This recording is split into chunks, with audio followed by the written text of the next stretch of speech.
Later in the show, school board madness, and also Afghanistan craziness, the Taliban, man. And we're also going to give away 2 tickets to the Beach Theater. And that's. But are you going to remember? Yes. Okay. I forgot last week. I apologize to our friends at the Beach Theater. But our first guest today is coming to us remotely. And it's Eric Eikenberg, who is the CEO of the Everglades Foundation. Eric, thank you so much for coming on the show. We appreciate your time. Good morning. Thanks for having me. So, Eric, the first thing we want to ask you, if you could, would be to give us kind of a rough idea for anybody that doesn't understand what the Everglades exactly, what they are. Well, the Everglades are a foundation. Yeah. Well, it is a unique ecosystem starting at Shingle Creek, just south of the Orlando International Airport, running south to through the Kissimmee River, the Kissimmee chain of lakes, making its way down to Lake Okeechobee, and then all points in between from the lake all the way down to the Florida Keys and Florida Bay. It is a massive wilderness, certainly south of Lake Okeechobee. It is one of the largest wetlands in the world. And it's a national treasure here in this country. This is the water supply for almost 9 million Floridians, the Everglades. And, we've lost about 2/3 of it over time. But there's a large effort, as you both know, over the last few years, including good numbers of the business community stepping forward to say we need to protect this vital resource. I started reading the book The Swamp on a recommendation from somebody that watches the show, because we've been following Lowsome and Lowsome or Lowsam or Sure. whatever it's called, and everything going on with the Colonel coming to town and Southwest Florida. We've had Chauncey on a couple of times. It's amazing how far back the Indians and the invaders had been fighting down in the Everglades. It's got a long history. It sure does. Two future U.S. presidents were actually engaged, Andrew Jackson and Zachary Taylor, part of those wars that you're referencing. So yes, there's a considerable amount of history here within the Everglades over time. Broward County, Governor Napoleon Bonaparte Broward in 1900 said, "Let's get rid of this resource, water," and he started the effort to drain the River of Grass. Thankfully, this generation is getting closer to restoring it. So go ahead, dear. So can you tell us what the Everglades Foundation does, a little bit about the history of that and the mission and the vision? Sure. We were founded in 1993 due to an algae bloom in Florida Bay. We saw fish kill. We saw dead seagrass floating on the surface of that water, just like we did in 2015, if you recall the challenges that we're facing Florida Bay. So we were organized and founded due to an algae outbreak. But over now the last 27 years, we are rooted in science. We have 7 distinguished PhD scientists who are experts in the hydrology of the Everglades, the biology, the chemistry of the area, certainly the biodiversity of the Everglades itself.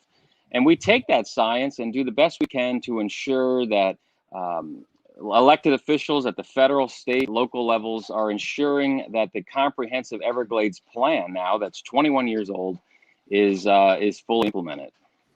So, Eric, what happened to the Everglades over the years? What's caused us to need organizations like yours, and what happened?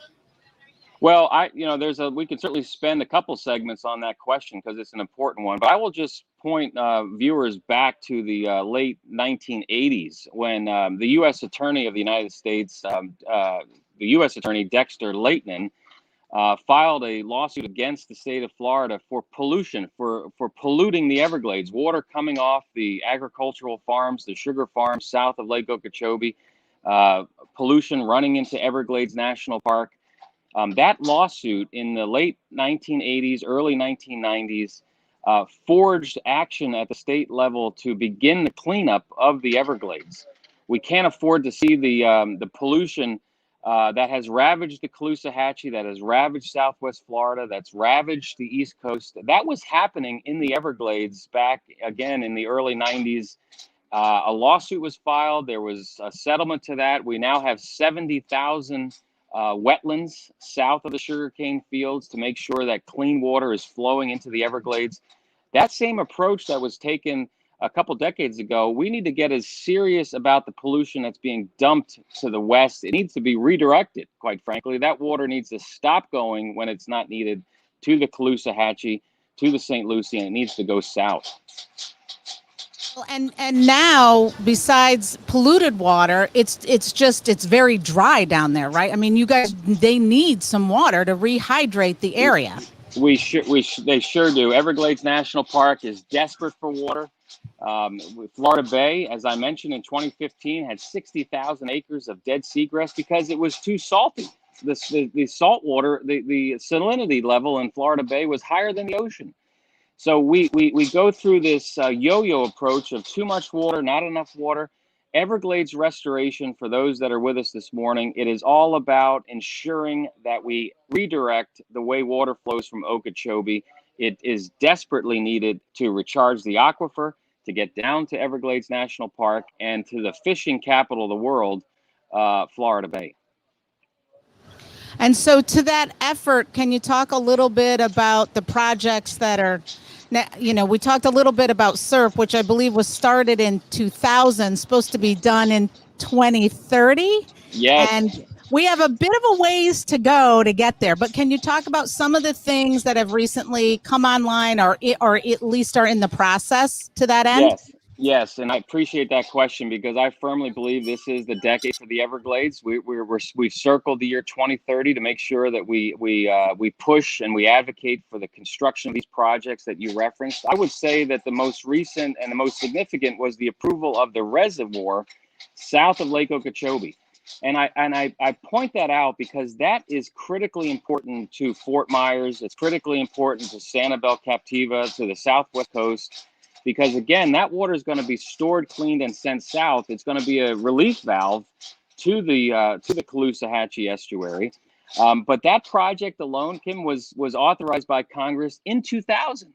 So here we are now, 21 years later, finally getting to a reservoir south of Lake Okeechobee, let alone the reservoir on the Caloosahatchee. We have projects up and down the coast. But under Governor DeSantis, we are finally getting to the heart of the matter. Lake Okeechobee, down to the Florida Keys, we need to be laser focused on getting those projects finished. So you, Eric, you mentioned, I think you mentioned C46, right? The reservoir that, where is that one located? C43. C43, sorry. Yes, I get all the numbers mixed up. that's okay. That's okay. So what happens to that water? It's sitting there. It looks like it's full. Then what's going to happen with that water? That was a question. I was talking about the water with somebody the other day, and they were like, "Well, what happens with that water? I mean, where's it going to go? Are they going to clean it? People, you know?" Yes. Well, there's talk about putting a filtration feature to that project, so you do need to clean it. I mean, as you both know, this water is high in phosphorus, nitrogen. It's full of nutrient pollution. And we see the impacts of that. We see the algae, we see the fish kill, we see the fueling of red tide when it comes close to shore. So what this project would do is when the Caloosahatchee needs when it needs water, it needs to be brackish. An estuary needs that balance of fresh and salt water to ensure its viability. If you have that filtration component, the Caloosahatchee can tap into that reservoir. They will tap into that reservoir to receive the water it needs throughout the course of the year, and not be the dumping ground for Lake Okeechobee going forward. Lake O water has to be stored in the reservoir to the south, and it must go. We're investing billions of dollars south of the lake in infrastructure. That's where the natural flow, the swamp will tell you, folks that know this issue, the water has to go south.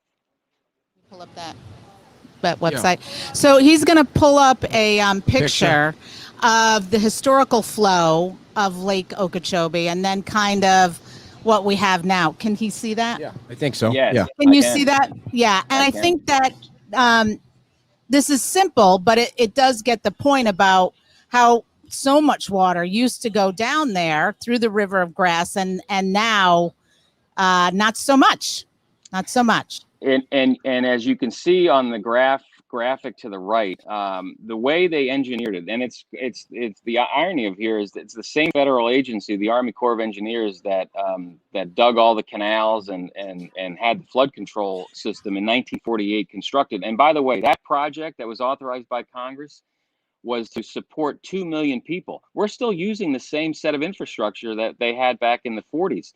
Now we have almost 9 million that rely upon the Everglades for drinking water. So this was for a 20th century economy that was primarily centered around agriculture, but now as the third largest state in the union, and folks continue to come to Florida, the 21st century economy here in our state is supported by tourism.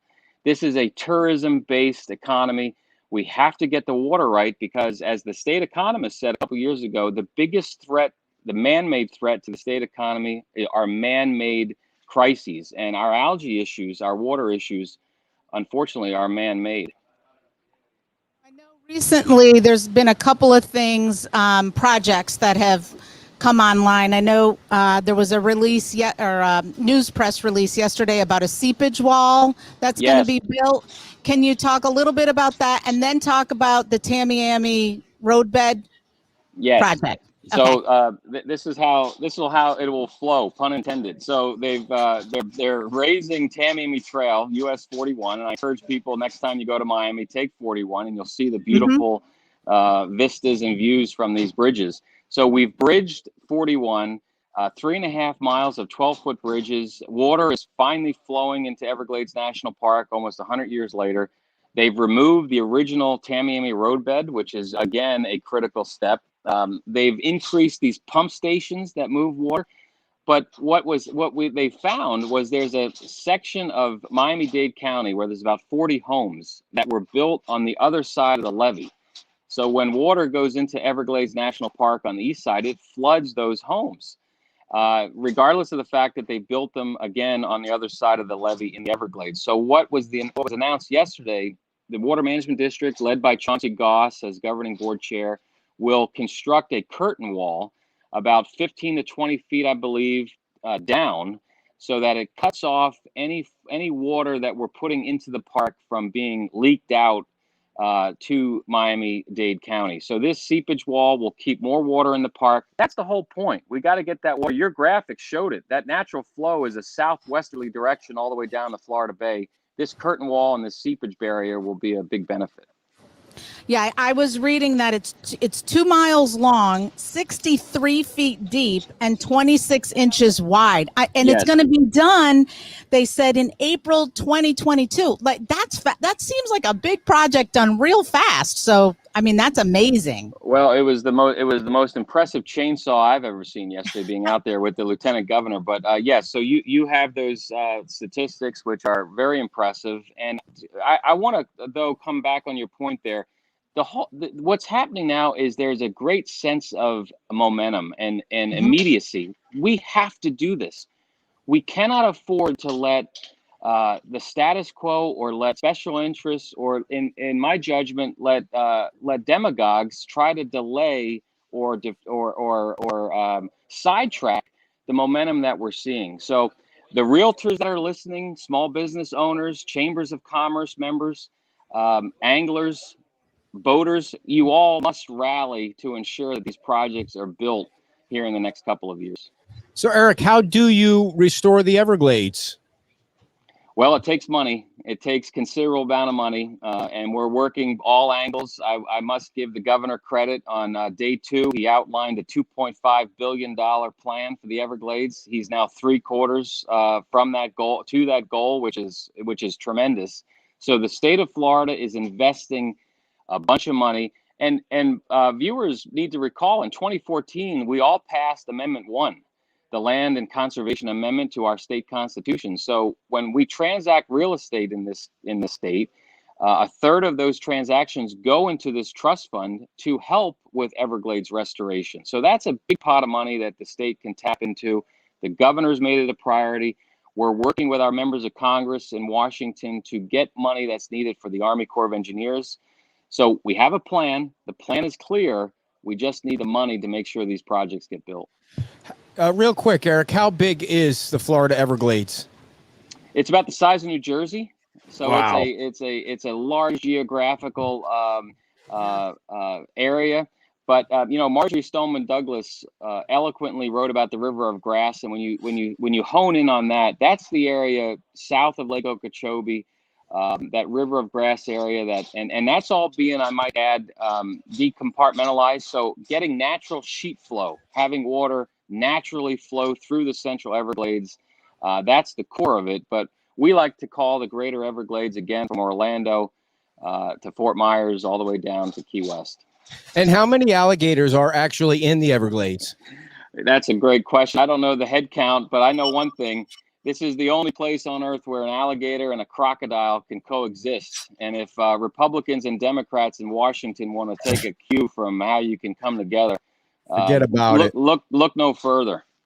Now, how do you weave through the politics of Brian Mast holding up a dirty jug of water, and then we have Byron on our side, and that's just, I'm not picking on anybody, or there's so much politics involved in all of this. What is your role in all that? Well, it's like, remember the game as a kid, Whack-A-Mole, when you go to Chuck E. Cheese and you'd have have those gremlins pop up and you slam the club down on it and they pop up elsewhere. So, it's about a dozen agencies that you have to work to make sure they stay in line. And then, the elected officials, whether it's Byron or Brian Mast, they've heightened the issue in Washington. The challenge is the local politicians that do not take the time to research and educate themselves on the issue. And I understand with term limits now in Tallahassee, they're up there for just a little bit of time, really not much time to make a difference. But this issue has been generational. I encourage the delegation of the area to really dive in. Don't listen to those that have a vested interest in this as far as their business operations, but really do what's right for the people, do what's right for the anglers, the small business owners. And I want to salute Chauncey Goss and the Water Management District. When Ron DeSantis fired the old group and put in 9 new men and women, it changed the dynamic and changed the whole momentum of this issue. That was a historic moment, and it's been wonderful ever since. Chauncey Goss has the perfect personality to deal with the politics of all this, but so you want to Well, no, I was just going to spend a couple of minutes talking about, because everybody's been talking about for a while now, Lowsome and the new Plan CC. Now, that seems to... We don't call it CC anymore. He said, whatever. The colonel said no more CC. Okay. It's just the Lowsome plan. The Lowsome plan looks like to be pretty good for getting more flow south. Yes? It does. It does. Okay. It provides significant flow south. It also allows for other benefits. But then there are some challenges with CC. CC is not perfect. But I gotta say that for the colonel to pick that plan as the starting point, the sugar industry was supporting a plan called BB, which would have been the status quo, which would have given them the ability to keep what they get, which is the water they need. But CC really changed the dynamic there. Now, as they move forward towards the middle of October, the lead here is we're following the governor's lead. Governor DeSantis said we need a balanced, equitable approach across the entire system. The Caloosahatchee needs to be protected as it pertains to the amount of bad water it gets throughout the year. We know it needs a minimum amount of water. The St. Lucie certainly has its issues, but my goodness, if the Everglades and Everglades National Park needs the water, then send it. Maximize the amount of water to go south. If we want to have a hashtag, which we've talked about, it's send water south, and that's the solution to our friends in Lee County for sure. So Eric, what would be the reason not sending it south? That's the thing. It seems like everybody's saying send it south. What? I know you know the answer to that, but not everybody else knows. So what is the why wouldn't they send it south? I'm not answering it. Well, as we talked about, the water's dirty, right? So it's very polluted. So you have to clean that water before it gets sent south. So in the dry season, November through May, when we don't have a lot of rain, you can send significant water because you have the capacity to clean it in those wetlands, to clean the water. When it's the rainy season, it rains on those sugar fields, and the runoff from the sugarcane fields, that runoff goes into these wetlands. So we're cleaning sugar's water before we start taking on additional lake water. So if we really want to have more lake water in the wet season, we have to reprioritize who's getting clean first. If the Caloosahatchee doesn't want the water, then why are we cleaning Sugar's water first? Let's clean it so that our friends on the West Coast aren't getting blasted and their businesses are suffering and it's a threat to human health. This is common sense. But that's the issue. You have to clean Sugar's water, and there's only so much land to ensure that to happen. And so one thing would be how do we get more land to convert to clean the water, to create more STAs? Yes, and go back to at the outset we talked about history in the swamp. Bob Dole was running for president, as folks remember, in 1996. He was able to get money in that farm bill to buy out a sugar company called Talisman.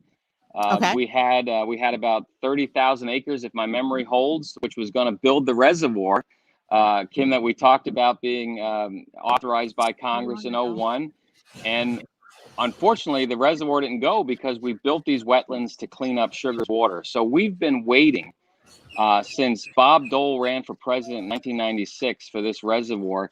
To your question, I think if you had representatives of the companies come on, they can answer that. Okay. So do you feel confident, Eric, that CC or whatever they're calling it today is going to be modified enough to satisfy the West Coast? Yes, I do. I've talked to the colonels personally. I've talked to members of his senior team. Our science folks have been very much engaged with his team up in Jacksonville. Yes, we feel very confident that an optimized plan will come out, and listen. The benefit here is we're still going to have 8 to 10 years, 2030, to build all this infrastructure. So the Lowsome that's going to come out is going to be revised when you have all these reservoirs in place. So let's get beyond the status quo today. Let's also settle down all the misinformation and all of the blustery talk that's coming out of Fort Myers and Sanibel. Let's settle that down. Let's focus on a balanced plan following the lead of the governor, and then knowing that in a few years, we're going to have all this infrastructure and it's going to be even more beneficial to us all. So what is the misinformation that you think is coming out that we need to squash?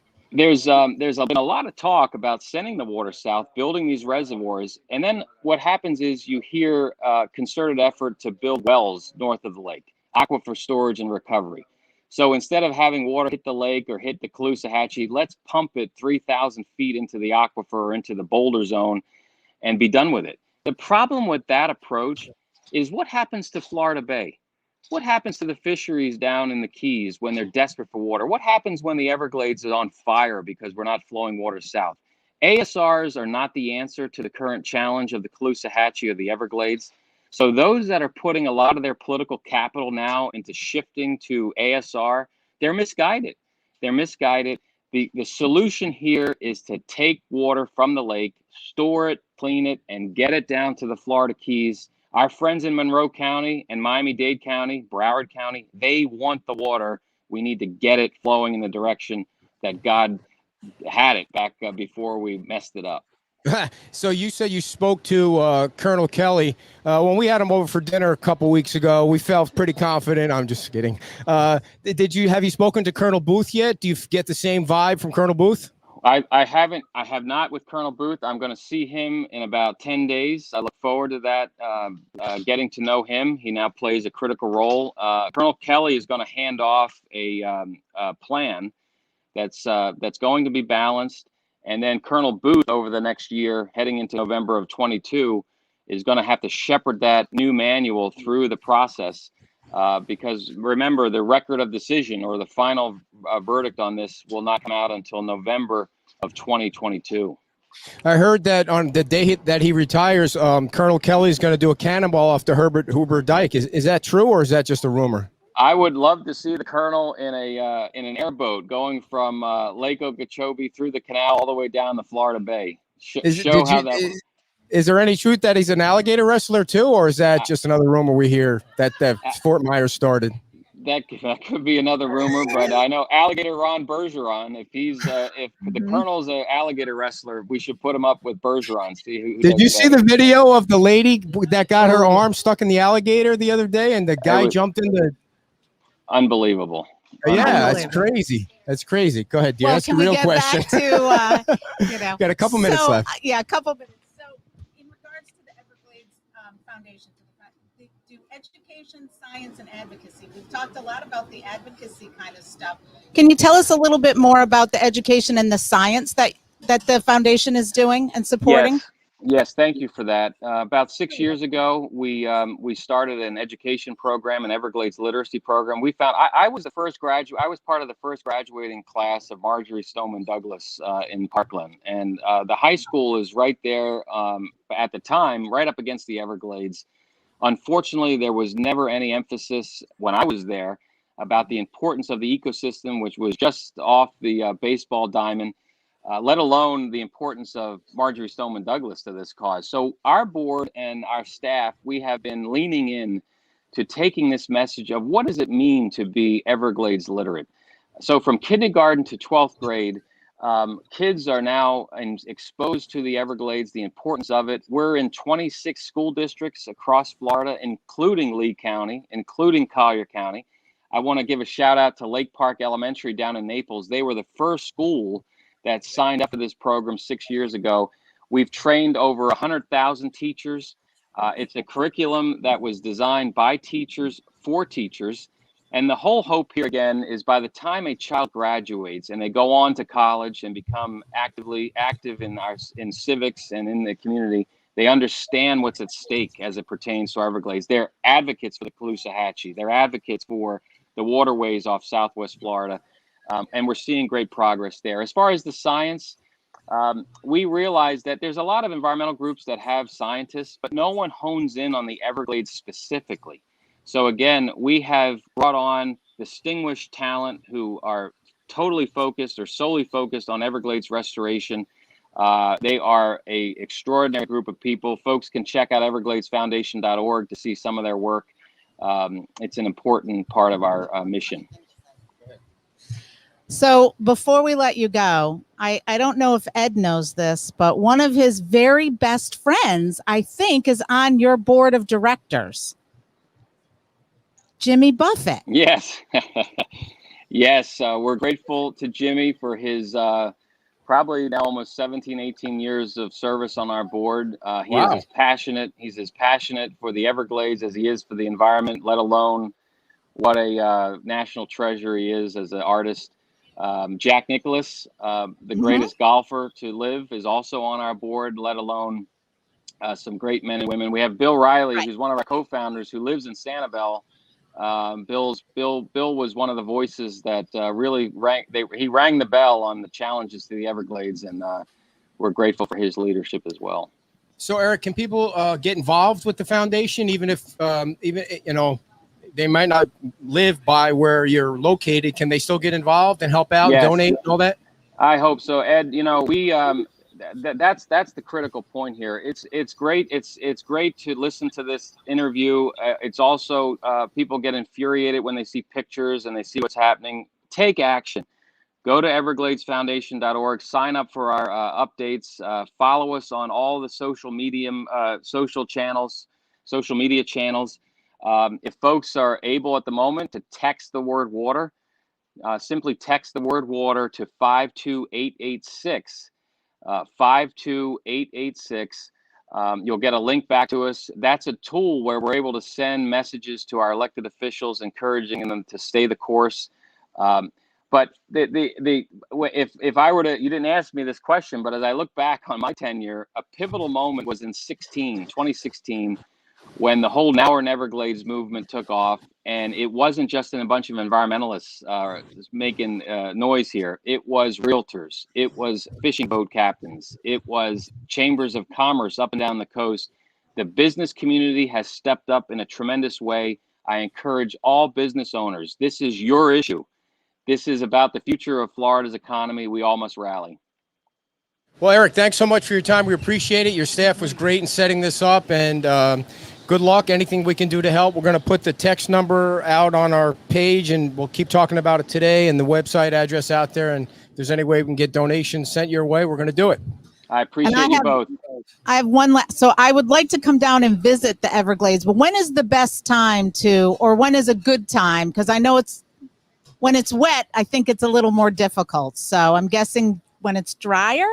Yeah, October through December. Try that, and you give me a call. We would love to host you both. Maybe you can be live from live from the Everglades on an airplane. That would be great. That would be great. Thanks a lot, Eric. Have a great weekend. See you Thank soon. you so much. Okay, Eric Eikenberg from the Everglades Foundation. Again, if you missed that number, you text water to 52886, and the red tide comes floating through your phone. No, I forgot what he said. Why do you do that? No, and that will get them hooked in with a way to get a hold of, I believe he said, a way to get a hold of political leaders, and I get them hooked in with what they're doing at their organization. Gotcha. Or you can go to evergladesfoundation.org. I'm going to try it in a minute. And maybe make a donation or send something like that. So thanks so much to Eric for that. We appreciate it very much. And before we get to our next guest, we have